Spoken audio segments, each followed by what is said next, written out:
చెబుతున్నారు. ఎందుకు అంటే విజయ్ని అందరూ ఏం ప్రొజెక్ట్ చేస్తున్నారు, విజయ్ కమ్యూనిటీ వచ్చి Christian community, Christian vote bank అనేది అక్కడ బలంగా ఉంది. దాదాపుగా 99.9% క్రిస్టియన్స్ అందరూ కూడా విజయ్కే ఓటేస్తారు. అలాగే యువత పూర్తిగా అక్కడ 1,20,00,000 మంది ఉన్నారు. 1,20,00,000 కూడా ఒక రకంగా విజయ్ ఫ్యాన్ ఫాలోయింగ్ చాలా భయంకరంగా ఉంటుంది తమిళనాట. కాబట్టి వాళ్ళందరూ అటువైపు వెళ్ళే అవకాశాలు ఉన్నాయి. అలాగే తాను ఉమెన్ ఓరియంటెడ్ మూవీస్ కానీ మహిళా ఓటు బ్యాంకు కానీ విజయ్కి వచ్చే అవకాశాలు ఉంటాయి.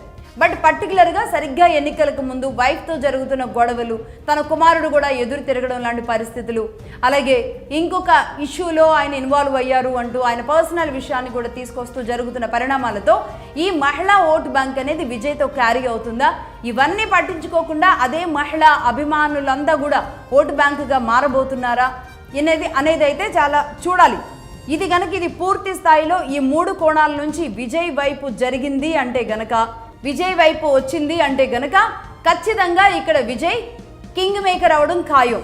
సో టార్గెట్లో భాగంగా ప్రతి నియోజకవర్గంలో ఈ 234 నియోజకవర్గాలు ఏవైతే ఉన్నాయో ప్రతి నియోజకవర్గంలో 2 నుంచి 10,000 ఓట్లను ఖచ్చితంగా విజయ్ చీలుస్తాడు అని చెబుతున్నారు.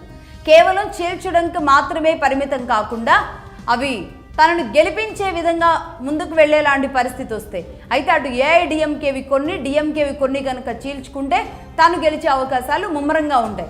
నేను చెప్పినట్లుగా 35 to 40 టచ్ అయినా ఆశ్చర్యపోని అవసరం లేదు అనుకోవచ్చు.